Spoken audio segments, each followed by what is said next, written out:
키워드로 보는 국회는 지금. 오늘의 첫 번째 키워드는 재헌절입니다. 지난 17일은 제72대 재헌절이었죠. 재헌절은 대한민국의 헌법을 제정하고 공포한 날을 기념하는 날입니다. 대한민국 정부 수립 이후 민주공화정이라는 국가 이념을 강조하고자 헌법을 만들고 이를 기념하기 위해 국경일로 정했는데요. 3.1절, 광복절, 개천절, 한글날과 함께 한국의 5대 국경일에 속합니다. 또 7월 17일은 조선왕조 건국일임과 동시에 태조 이성계가 즉위한 날이기도 합니다. 당시 정부는 역사의 연속성을 염두에 두고 이날을 재헌절로 공포했는데요.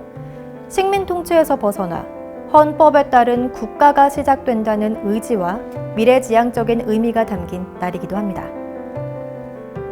대한민국 헌법의 역사를 살펴보면 1948년 5월 10일 총선거로 구성된 재헌국회가 헌법 기초에 착수해 같은 해 7월 17일 공포한 재헌헌법 이후 1952년 대통령 직선제 1차 개헌이 이루어졌습니다.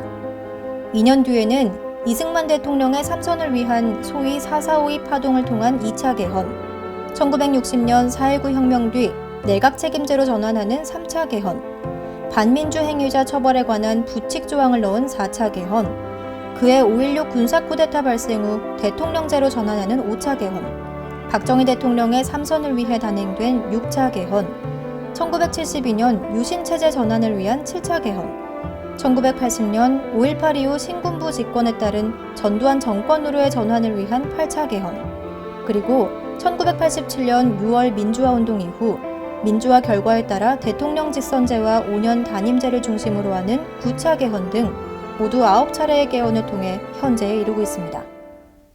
지난 60여 년 동안 총 9차례에 걸쳐 헌법이 개정됐는데요. 1960년 4.19 혁명 이후의 개정과 1987년 6월 민주화운동 이후의 개정을 제외한 나머지 7차례의 개헌은 모두 집권자의 권력 강화와 집권 연장을 위한 수단에 지나지 않았습니다. 이에 우리 사회는 헌법을 특정 집단이나 정파의 이익을 위해 언제든지 쉽게 바꿀 수 있는 대상으로 가볍게 인식하는 경향이 있다는 비판도 나오고 있습니다.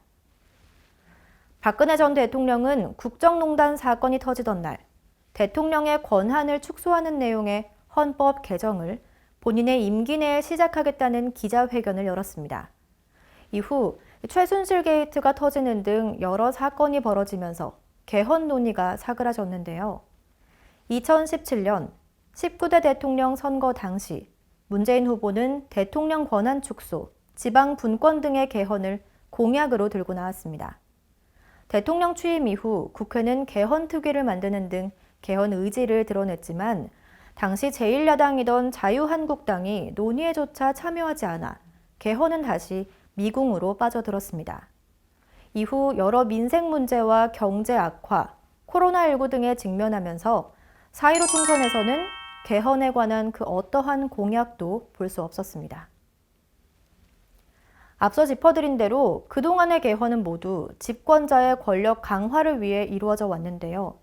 23년 전 대통령 직선제 개헌 이후 이렇다 할 개헌은 이루어지지 않고 있습니다.